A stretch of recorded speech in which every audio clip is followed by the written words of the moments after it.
Bonjour à vous, apprentis sorciers et sorcières, c'est Von Sigmar pour une nouvelle vidéo sur Hobby Harry Potter TCG. Alors, avant de commencer, je compte sur vous pour mettre un petit pouce en l'air et vous abonner. C'est le meilleur moyen de nous aider à mieux faire connaître ce jeu empreint de magie. Rejoignez-nous également sur Discord pour plus de contenu, échanger ou jouer ensemble, y compris en tournoi. Nous en organisons très régulièrement. Allez, accrochez-vous à votre balai et c'est parti. Je vous fais cette petite vidéo pour vous présenter les chaudrons. Ce sont des cartes éléments du jeu Harry Potter Trading Card Game. C'est des cartes qui restent en jeu, d'où leur format horizontal. On les joue donc pour une seule action et ce sont des éléments qu'on va retrouver uniquement bien sûr sur la couleur verte, donc celle des potions.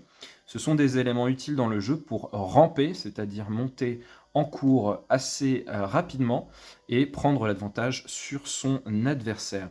Alors cette vidéo, l'idée est de vous présenter chaque chaudron, de les comparer, de vous présenter les avantages et inconvénients de chacun, quand les jouer, dans quel type de deck, vous présenter un petit peu les différents sets, puisqu'on a des chaudrons dans chaque set, et vous parler ensuite de quelques tips pour améliorer l'intérêt de vos chaudrons. Alors c'est parti.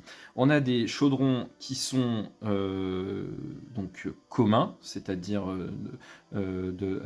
pas du tout rares. On va avoir le chaudron en étain sur le set de base et le Copper Cauldron qui est du set Chamber of Secrets. Je rappelle qu'il n'est pas sorti en français, d'où la version anglaise. On a ensuite deux chaudrons qui sont peu communs, le chaudron en argent qu'on trouve sur le set de base et le chaudron pliable qu'on trouve sur le set Aventure à Poudlard. Et ensuite, on a deux rares qui nous viennent du set, donc Coupe de Quidditch pour le chaudron en or et Chemin de traverse pour le chaudron autotouilleur. Au-delà de ces niveaux de rareté officiels Wizard of the Coast, on est sur des sets qui sont plus ou moins rares. Vous trouverez donc plus facilement un chaudron en étain, un chaudron en argent ou un chaudron autotouilleur que le chaudron en or et le Copper Cauldron ou le chaudron pliable. Voilà, donc le plus rare sera sûrement le chaudron en or, parce que rare est d'un set rare, et le plus courant que vous trouverez, ce sera sûrement le chaudron en étain, car une carte rare est dans une carte commune dans un set plutôt répandu. Voilà, donc vous avez ces 6 options si vous jouez potion et que vous voulez jouer du chaudron. On va commencer par le plus courant, ça va être le chaudron autotouilleur, et c'est celui qui va un petit peu étalonner la comparaison avec les autres chaudrons. Pourquoi? Parce qu'il est assez basique, il est sur, on va dire, un style de jeu plutôt de base. On va avoir pour ambition, avec un chaudron en étain, de ramper virtuellement de 2 pour une seule action. C'est-à-dire qu'on va gagner certes 3 cours potions, enfin fournir 3 cours potions, mais on doit en défausser un. Donc on a une plus-value de plus 2. Dans un deck de base, vous allez défausser effectivement ce cours potion, il ne va pas revenir dans votre main, vous ne pourrez pas le rejouer, et donc vous allez, pour une action, gagner virtuellement 2 cours. Voilà, et il va coûter 5. C'est vraiment le chaudron de base, et qui va encore une fois nous permettre de bien comparer avec les autres. C'est un chaudron correct, simple, qui ne fait pas dans la fioriture. Vous allez pouvoir l'utiliser sans trop réfléchir. Il a l'avantage d'être facile à trouver, et donc pour un joueur potion, vous pouvez le mettre assez facilement. Son coût de 5, au moment où vous le jouez, on va partir du principe que vous êtes effectivement à 5, il va vous permettre de passer à 7. Donc vous allez le jouer quand vous jouez des cartes de potions qui sont tout de même au moins à ce niveau-là. Si vous ne cherchez pas à atteindre le 6-7, a priori le chaudron en étain ne vous sera pas utile si vous jouez à 5 et moins. Si vous jouez du Swelling Solution par exemple, ou si vous jouez plus haut, vous allez chercher une goutte du mort-vivant à 8, vous cherchez des sorts plus avancés, même jusqu'à 10 voire 12. Ce chaudron en étain va vous permettre d'accélérer votre jeu, enfin de gagner une action en réalité en termes de temps de pause et aussi une carte de pause en mid-game. Voilà, donc ça c'est vraiment le chaudron standard. il est correct en termes de niveau. On va avoir, pour le mid-game, deux autres cartes qui vont s'offrir à vous autour de ces coups de 5. On a une carte excellente et qui est souvent très largement utilisée d'ailleurs au niveau compétitif, et c'est sûrement l'un des meilleurs chaudrons, c'est le chaudron autotouilleur. Le chaudron autotouilleur, lui, va fournir déjà 4 cours au lieu de 3, et va vous coûter seulement 4. Donc il va vous coûter 1 de moins et vous fournir 1 cours de plus. Il a l'avantage également, lorsqu'on lit son pouvoir, de vous donner une action supplémentaire au tour où vous jouez cette carte. Si bien que virtuellement, l'action de pause n'est pas dépensée en réalité. Donc il a beaucoup d'avantages, mais il a un inconvénient non négligeable. Il faut défausser 2 cours cette fois. Défausser 2 cours, ça suppose en fait que vous ne rampez pas plus en réalité que le chaudron en est un. Vous allez prendre plus 2, vous le faites plus tôt parce que ça vous coûte seulement 4, et vous ne dépensez pas d'action, donc ça ne vous ralentit pas. Donc c'est virtuellement une meilleure carte que le chaudron en est un, puisque vous avez le même effet sans coût a priori. Là où se cache le vrai risque du chaudron autotouilleur, c'est si votre adversaire parvient à le défausser, s'il a des cartes de contrôle. Je vais prendre un exemple, Note perdue ou Lost Note en VO peut le faire défausser un élément. On a d'autres cartes évidemment pour défausser des éléments. On peut craindre par exemple un Quirinus Quirel qui va faire remonter dans la main de son adversaire tous les éléments. Là, pour le coup, vous allez payer cher la pause de coup 2 fois, parce que vous allez défausser 2 cours. Voilà, donc forcément, c'est un élément dangereux pour vous. C'est un risque que vous prenez si votre adversaire joue un minimum contrôle. S'il va jouer par exemple un acharnement sur Neuville et qu'il cible votre chaudron autotouilleur, vous allez vous retrouver devant une difficulté puisque vous êtes préalablement défaussé de 2 cours pour en gagner 2. Si on vous le défausse, vous vous retrouvez simplement avec le défaut d'avoir perdu 4 cours, et vous allez regretter un petit peu potentiellement votre choix de l'avoir joué.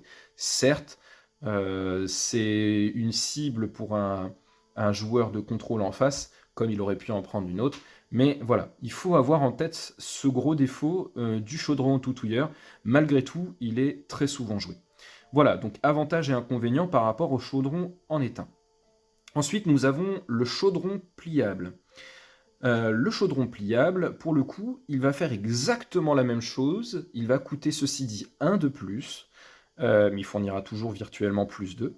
La différence, c'est que le chaudron pliable, il va être plus résilient face au contrôle adverse.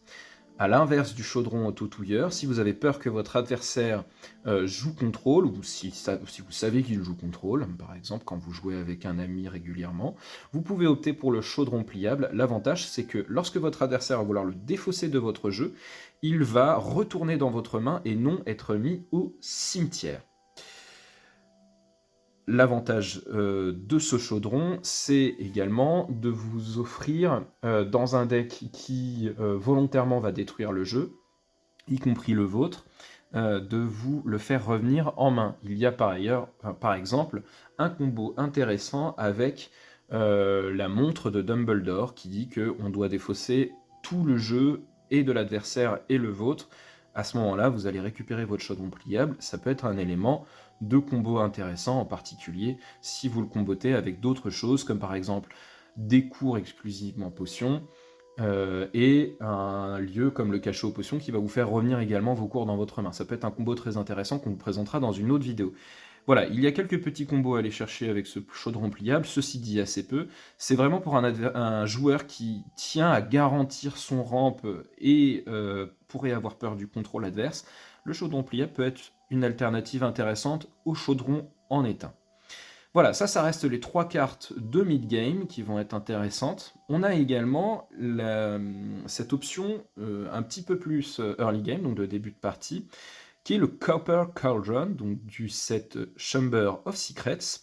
Il fournit bien moins de cours que les autres chaudrons, puisqu'il n'en fournit que 2. Il coûte moins cher, il coûte 3, donc je l'ai dit tout à l'heure. Et lui, contrairement à la plupart des autres chaudrons, il ne défausse pas de cours chez vous, il le renvoie dans la main, il en défausserait un théoriquement, mais il le renvoie dans la main, et ça, que vous ayez un lieu, le cachot ou potion ou pas, ça c'est à tous les coups. Vous jouez votre Copper Cauldron, vous renvoyez un cours en main, là où le chaudron en est un en défaussant. Donc ici, moins cher, plus moins de contre-coup puisque vous renvoyez le cours en main, mais il ne fournit qu'un seul cours. Alors, quand vous posez votre Copper Cauldron, puisque vous renvoyez un cours, lui vous en fournit 2, en fait, en réalité, vous avez gagné +1. C'est comme si c'était un cours virtuellement, d'accord? L'avantage, c'est que votre deuxième action, vous pouvez poser le cours que vous venez de remettre en main. Donc, il vous garantit tout de même, dans votre tour, un +2 par la repose du cours que vous aurez renvoyé en main. Donc, c'est du low ramp, entre guillemets, c'est un ramp léger, et c'est un ramp qui va vous coûter 2 actions si vous voulez reposer le deuxième cours derrière, mais vous avez la garantie de ne pas vous ne meuler vos cours, et donc vous êtes plus résilient, par exemple, face à un joueur qui va jouer anti-cours. Voilà, et l'avantage c'est que vous pouvez le jouer plus tôt, donc ça vous permet de garantir votre avance, et mine de rien, ça n'est pas rien, parce qu'on peut très vite avoir le problème d'une main remplie de sorts, de créatures, autre chose, et puis on n'a pas les cours qu'il faudrait. En début de partie, il vous garantit cette montée, et ça n'est pas anodin. Voilà, donc pour le début de partie, vous avez ce Copper Cauldron. Et pour la fin de partie, nous avons 2 cartes. Donc le chaudron en argent, le deuxième chaudron qui est sorti donc sur le set de base, c'est le seul set d'ailleurs à avoir 2 chaudrons, nous avons le chaudron en argent. Donc si on compare par rapport au chaudron le plus classique, le chaudron en étain, celui-ci va vous coûter 8, donc plutôt être joué encore une fois en fin de partie. Il va vous fournir 5 cours, donc vous faire passer de 8, alors il va falloir défausser 2 cours, je ne l'ai pas dit, de 8 à, au moment de la défausse, 6 plus 5, 11. Donc vous passez de 8 à 11, donc vous allez avoir un avantage de +3, là où le chaudron en étain vous fournit un avantage de +2. Donc un ramp un petit peu plus puissant, mais vous allez l'utiliser bien sûr plutôt en fin de partie, puisqu'il faut avoir atteint les 8. Donc ce chaudron va nécessairement être utilisé plutôt pour ceux qui vont chercher à jouer des cartes très élevées en coût. Donc ça peut être un élixir de longue vie à 10 sur le même set. Ça peut être une calamité en cours de potion qui va coûter 12 qu'on va voir sur le set coupe de Quidditch. Ça peut être un Venomous Tentacular Juice bon, à 9, vous êtes à 1 près, mais voilà, c'est pour vous donner quelques exemples. Il y a d'autres sorts qui vous coûtent un petit peu plus cher et que vous allez chercher après la pose du chaudron en argent. En réalité, il est surtout utile pour stacker et donc stocker des cours dans votre jeu, de la puissance, pour pouvoir jouer pas mal de sorts puissants comme un sort qui va coûter que 5, la goutte du mort-vivant. Non, pardon. Excusez-moi, la goutte du mort-vivant coûte 8. Mais c'est un exemple, vous allez pouvoir jouer des sorts qui virtuellement sont en dessous, mais qui vous demandent de défausser des cours. Vous avez, grâce au chaudron en argent, vous conservez un stock de cours, on va dire socle, pour pouvoir enchaîner des sorts puissants et potentiellement faire le finish de fin de partie. Vous y êtes a priori puisque vous êtes à 8. C'est ça en réalité le principal usage d'un chaudron en argent. Certes, ça va pouvoir vous permettre d'aller jouer des cartes plus puissantes que le 8, mais surtout ça va vous permettre de jouer plusieurs cartes virtuellement en dessous, mais qui vous demandent de défausser des cours et de finir avec simplement ce chaudron en argent en jeu et ne pas hésiter à défausser du coup les derniers cours qui vont vous rester. Donc voilà, il est intéressant pour des decks qui veulent enchaîner et faire le finish en fin de partie. Ça suppose que vous ayez un card advantage assez important pour avoir suffisamment de cartes en main pour arriver à assurer votre plan de jeu. La dernière carte, le dernier chaudron que je ne vous ai pas présenté, c'est le chaudron en or. Alors là, je vais faire exception, je vais plutôt le comparer au chaudron en argent parce qu'ils sont très similaires. En réalité, ils vont faire la même chose. La différence, c'est que le chaudron en or va coûter 1 de plus. Et la différence va se situer là, c'est que les 2 cours ne sont pas défaussés cette fois pour poser la carte en jeu, mais vont être remontés en main. Donc ça vous offre un petit peu plus de résilience et ça vous permet potentiellement d'enchaîner plus longuement sur les cours que vous auriez à défausser plus tard, sur les sorts que vous jouez. Voilà, donc là on est encore plus sur du fin de partie, il faut vraiment faire l'effort de monter jusqu'à 9. Voilà, mais on est toujours dans cet esprit de finish, de fin de partie. Mais là on est un petit peu plus frileux, on va dire, sur la défausse de cours que le chaudron en argent. Il y a une forme de cohérence toutefois, c'est que le chaudron en argent, puisque vous en défaussez 2, vous vous exposez quelque part en limitant le nombre de cours que vous allez avoir en jeu pour faire vos défauts, c'est ce finish, cet enchaînement de sorts puissants dont je vous ai parlé. Admettons que vous ayez effectivement 8 cours, ce qui peut ne pas être le cas, vous pourriez avoir mis des chaudrons en étain, mais admettons que vous ayez 8 cours, si vous posez votre chaudron en argent, il va ne vous en rester que 6, et bien vous allez pouvoir jouer 3, 4 sorts potentiellement puissants, mais après vous serez limité, et si en face vous avez un peu de contrôle, très vite vous n'aurez plus ce qu'il vous faut, vous serez obligé de reposer des cours, vous les avez défaussés, et donc vous pourriez être en difficulté. Le chaudron en or limite un petit peu cela, à un point près, en vous offrant des cours pour vous garantir que vous puissiez enchaîner derrière. Voilà.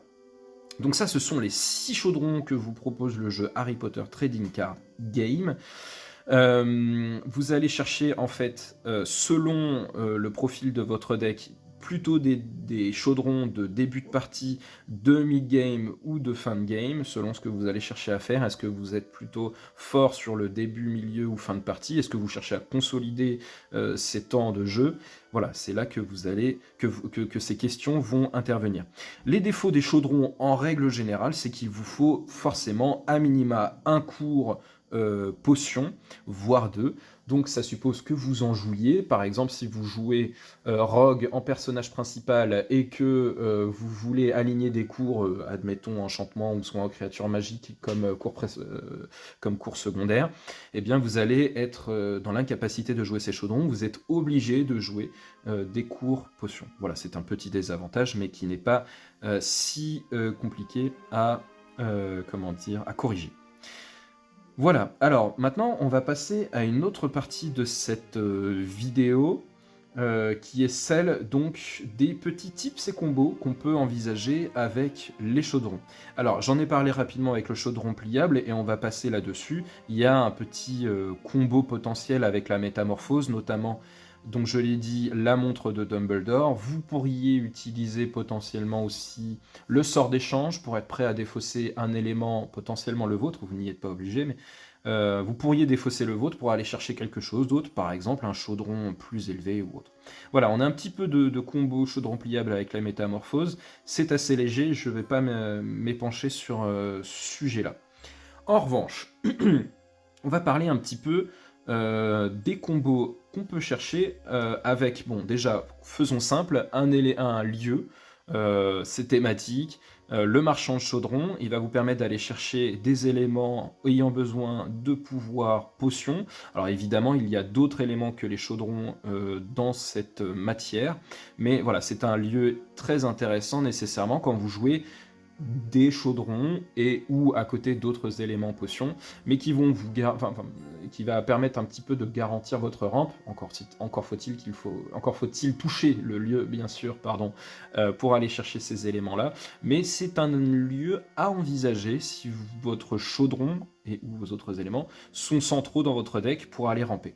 Voilà, ça c'est une première chose, c'était assez évident, mais je pense qu'il était important de le proposer. Il s'agit donc d'une carte, je ne l'ai pas dit, peu commune, chemin de traverse, donc assez facile à trouver. Sur le set chemin de traverse, on a également un personnage qui est très intéressant, c'est Drago Malfoy Serpentard. Donc ce personnage a pour pouvoir de vous offrir une action supplémentaire au cours de votre tour si vous avez joué un élément. Donc voilà, les chaudrons en sont. À noter que l'action supplémentaire accordée, ça va être la 3e virtuellement du tour, donc il faut bien jouer les éléments en première ou deuxième action pour en bénéficier, évidemment. Alors, ça va marcher avec tous les chaudrons, il n'y a pas trop de questions à se poser là-dessus. Vous pouvez enchaîner plus facilement avec un personnage comme Drago Malfoy Serpentard. Vous pouvez l'envisager en personnage secondaire si vous jouez beaucoup d'éléments. Néanmoins, c'est forcément plus efficace quand vous l'avez en personnage de départ. Vous allez donner plus de puissance à vos chaudrons, puisque vous ne payez pas, entre guillemets, l'action de pause. Ça doit vous rappeler quelque chose. Le pouvoir du chaudron autotouilleur vous dit que vous bénéficiez d'une action supplémentaire en le jouant. Grâce à Drago Malfoy Serpentard, vous en gagnez une supplémentaire puisque c'est un élément. Donc lorsque vous posez votre chaudron autotouilleur, vous allez gagner 2 actions. Donc c'est très fort, le combo Drago Malfoy Serpentard et Chaudron Autotouilleur. Ça va vraiment vous permettre de non seulement ramper, mais en plus avoir un tour très efficace. Admettons que vous le jouez en première action, vous allez avoir derrière 3 actions pour enchaîner votre adversaire, et il ne vous aura pas vu venir, puisque vous serez passé de 4 cours à 6 cours, et vous pourrez même aller encore plus loin grâce à vos 3 autres actions. Par exemple, vous pourriez envisager de jouer un autre chaudron autotouilleur et donc passer de 6 à 8. Alors certes, vous n'aurez plus de cours, mais vous pourriez très bien derrière, sur les 2 actions suivantes, jouer des cartes très puissantes, du Swelling Solution par exemple, qui là pour le coup ne défonceront pas de cours, mais qui vous permettront de frapper fort votre adversaire. Donc le Drago Malfoy Serpentard va très bien composer avec le chaudron autotouilleur, mais je vous recommande également un combo que j'affectionne, c'est le Copper Cauldron, pour jouer en début de partie plutôt. Donc un Drago Malfoy Serpentard personnage principal pourra jouer d'ailleurs ces 2 types de chaudrons dans son deck. Le Copper Cauldron, certes fournit peu, mais comme vous avez gagné une action supplémentaire, la pause du cours que vous aurez remonté en main avec le Copper Cauldron ne sera pas trop douloureux. Vous allez gagner des actions assez facilement grâce à ce chaudron. Ça ne va pas vous faire perdre de cartes de votre main pour alimenter les actions que vous aura fait gagner Drago Malfoy Serpentard, ce qui peut être un problème. Vous pourriez vous retrouver à beaucoup piocher pour pouvoir bénéficier effectivement de ces actions. Le Copper Cauldron n'a pas ce souci et donc un excellent combo, souvent sous-estimé, avec le Drago Malfoy Serpentard. Voilà, donc ça c'est des combos intéressants que je vous recommande si vous cherchez à jouer pas mal de chaudrons pour jouer massivement et fortement vos cartes puissantes de cours. Envisagez de prendre Drago Malfoy Serpentard comme personnage principal. Ça suppose bien sûr d'avoir pas mal de chaudrons et idéalement même d'autres éléments qu'on ne voit pas dans cette vidéo, mais comme par exemple le grimoire potion, ou une corne de licorne en argent, ou des yeux d'anguille, des yeux de scarabée qui vous permettent d'aller chercher la potion Bombeuil, ce genre de choses. La plupart se trouvent dans le set Chemin de Traverse, il n'y a pas besoin d'aller chercher très loin, y compris le personnage qui va très bien avec. À croire que Wizard avait ce plan de jeu lorsqu'il a sorti ce set. C'est un excellent deck. Et voilà, on est sur des cartes en plus qui ont l'avantage d'être faciles à trouver. Je vais vous présenter maintenant une autre carte qui a beaucoup d'intérêt de toute façon en règle générale sur le jeu potion. On a le cachot aux potions. Son pouvoir dit que lorsqu'un cours potion est défaussé du jeu, alors que ce soit dans votre jeu ou dans celui de l'adversaire, il va en bénéficier évidemment, celui-ci va être placé dans la main de son propriétaire au lieu d'être défaussé. Il coûte peu cher, il va coûter seulement 3, ce qui n'est pas ce qui est bienvenu, mais il va vous permettre en fait de donner plus d'attrait à vos chaudrons en limitant le risque de contrôle adverse et que vous regrettiez les défausses de cours que vous avez fait pour poser vos chaudrons. Il va donner, on va dire, un petit peu cet avantage qu'a le chaudron en or ou le Copper Cauldron aux autres chaudrons, donc qui vont être plutôt sur la partie autre, les 4 du dessus. Ainsi, le cachot aux potions avec le chaudron autotouilleur, c'est très fort parce que la défausse douloureuse de 2 cours sitôt dans la partie ne sera pas si douloureuse dans la mesure où ils reviennent dans votre main, et en plus vous avez une action supplémentaire avec le chaudron autotouilleur, donc vous pouvez déjà en reposer un. Donc voilà, c'est un combo très intéressant, en particulier avec le chaudron autotouilleur, mais vous pouvez tout à fait l'avoir avec le chaudron en étain, le chaudron en argent, ou le chaudron pliable. Comme je l'ai dit tout à l'heure, d'ailleurs, le combo avec la montre de Dumbledore suppose que vous jouiez le cachot aux potions pour qu'il soit pleinement efficace. Je vais appuyer un petit peu sur le comment dire, le combo chaudron autotouilleur cachot aux potions. Je vous recommande, si vous cherchez à le jouer, à avoir Hermione Granger en personnage principal, parce qu'elle va vous permettre de poser 2 cours à la fois lorsque vous cherchez à reposer le cours qui est revenu dans votre main, les cours qui sont revenus dans votre main grâce au cachot aux potions, et grâce à l'action offerte par le chaudron autotouilleur, vous allez pouvoir les reposer justement juste après, et les deux en même temps, grâce à Hermione Granger. Alors Hermione Granger, bien sûr, a cette faculté de poser les 2 cours à la fois. Le lieu vous permettra de réutiliser ce combo pour d'autres choses que le chaudron autotouilleur. Par exemple, des sorts qui sont voraces en cours, comme le mélange malveillant qui coûte 5 et inflige 10 mauvais sorts à votre adversaire. C'est très fort, mais ça vous fait défausser 2 cours, ce qui est virtuellement très douloureux. Mais si vous avez le cachot aux potions, il revient en main, et grâce à Hermione, vous les reposez en deuxième action. Et donc là, vous n'avez consommé qu'une seule carte virtuellement, c'est le mélange malveillant. Et vous avez, pour vos 2 actions, infligé 10 mauvais sorts à votre adversaire, et ça sans abîmer votre jeu. C'est très puissant. Mais ça, on en parlera dans le cadre d'une autre vidéo de ce combo. En tout cas, retenez que avec vos chaudrons, c'est un combo intéressant. Voilà pour les combos, on va dire, qui peuvent être envisagés avec les decks. Évidemment, il y en a plein d'autres liés plutôt aux éléments. Vous pouvez chercher des éléments avec des cartes comme, je l'ai dit tout à l'heure, sort d'échange. Vous pouvez utiliser Nicasie sans tête pour aller chercher deux éléments. Vous pouvez chercher à faire des dégâts avec vos éléments, avec par exemple Arthur Weasley. Vous pouvez chercher à les poser plus facilement avec par exemple le Dumbledore's Office, donc le bureau de Dumbledore du set Chambre des Secrets. Voilà, il y a plein de choses, on en parlera dans le cadre d'autres vidéos, comment optimiser votre jeu élément. Là, je vais m'attacher simplement au combo vraiment lié au chaudron, mais ça vous donne déjà pas mal de matière pour savoir comment bien utiliser vos chaudrons. Alors, je vais terminer la vidéo par 2 choses. La première, c'est de classer, faire un top des chaudrons. Alors, bien sûr, c'est totalement subjectif, c'est mon appréciation des chaudrons. Pensez bien à faire les bons choix selon les decks que vous jouez. Là, mon classement va être très macro, et donc va s'attacher plutôt à, sans connaître les spécificités de votre deck, quels sont les premiers chaudrons à regarder lorsque on n'y connaît pas grand chose, ou voilà, on n'est pas fort pour toutes les subtilités, on va dire, de deck building. Je vais commencer par le chaudron autotouilleur, c'est celui qu'on va trouver le plus en scène compétitive, c'est pas anodin, c'est du ramp facile, ça se pose rapidement, ça ne vous ralentit pas. Certes, c'est un gros risque en termes de hard control, enfin de contrôle adverse, mais voilà, ça reste quelque chose de puissant et on peut minimiser le risque de contrôle, donc par ailleurs, notamment avec les combos que j'ai présentés, mais aussi d'autres jeux, par exemple si vous jouez du 4 Private Drive, etc., pour empêcher l'adversaire de jouer du sort. Enfin, il y a d'autres options, mais voilà, ça reste une carte excellente. Voilà, elle a mon top 1, mais juste derrière, j'aurais tendance à mettre le Copper Cauldron, qui est souvent sous-estimé. Encore une fois, c'est fort pour tout le monde, parce que vous jouez une seule carte lors de votre tour, et ça ne vous fait pas perdre votre card advantage. Ça, c'est déjà très fort. Ça se joue facilement, donc dans la plupart, voire dans tous les decks potions, en tout cas qui ont des cours potions.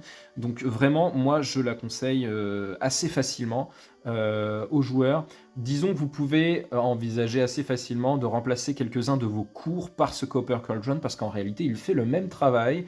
Et voilà, et il vous permet de vous assurer un +2 au sein d'un tour, donc c'est très bien, c'est très fort. Le troisième chaudron que je recommanderais personnellement, ce sera plutôt le chaudron en étain, plus classique mais assez résilient. Enfin, on va dire que sa défausse est moins douloureuse, et encore une fois, il marche partout, il est facile à trouver et ça joue. Voilà, donc vous allez avoir un chaudron en étain qui est très bon. Pour les 3 autres, ils sont un ton en dessous, personnellement, je trouve, mais je mettrais le chaudron en or en 4e position. C'est plus spécifique, il faut aller vraiment jouer un deck qui cherche à monter très haut et frapper très fort en finish.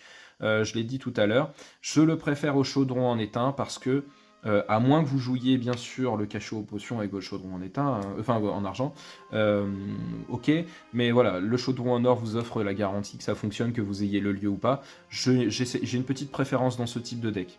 Voilà, ensuite je choisirai personnellement le chaudron en argent, quoique je vais prendre plutôt le chaudron pliable. Voilà, donc pour l'aspect résilience et résistance de votre deck, et on va dire plus de sérénité dans le jeu. Et je terminerai par le chaudron en argent, pour lequel j'ai moins on va dire de scénarios réalistes d'usage puissant et adapté.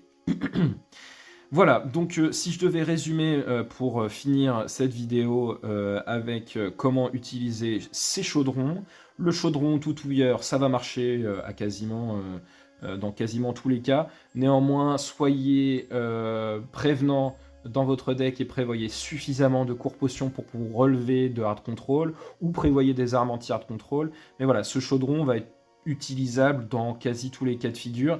Il est particulièrement utilisé dans les decks qui cherchent à aller très vite dans le ramp, en particulier pour avoir un combo gagnant. Je pense à Venomous Tentacular Juice et Dobby's par exemple, mais pas que. C'est un chaudron voilà, qu'on utilise assez facilement. Le Copper Cauldron, n'hésitez pas, mettez-le partout. Ça fonctionne à tous les coups, il n'y a pas trop de questions à se poser, c'est très bien. Le chaudron en étain, c'est un petit peu la même chose, néanmoins je ne le recommanderais pas si vous jouez dans des cartes qui vont plafonner à 6 et 6-7, allez grand maximum. Le chaudron en étain est moins intéressant dans ces cas de figure-là. 7 à la limite oui, mais 6 non. Si vous jouez en dessous, ne le jouez pas. Voilà, donc c'est vraiment sur des decks, on va dire, assez classiques en réalité, mais qui cherchent à monter quand même un petit peu en puissance. Sur le chaudron en or, ne l'utilisez que si vous avez vraiment cette perspective de monter très haut pour dégrader votre jeu sur un finish avec des sorts très puissants. Le chaudron pliable ne va être utile que dans le cadre d'un deck qu'on cherche à être vraiment résilient et vraiment sécurisé, ou dans le cadre du combo que je vous ai présenté tout à l'heure. Et le chaudron en or, un petit peu comme le chaudron en or, encore une fois, monter très haut pour faire un finish avec des sorts puissants. Néanmoins, attention au contrôle adverse, encore une fois, et à ne pas finir avec des cartes trop voraces en cours, car vous n'en aurez pas tant que ça en réalité. Au mieux 6, très probablement moins si vous avez mis des chaudrons au préalable.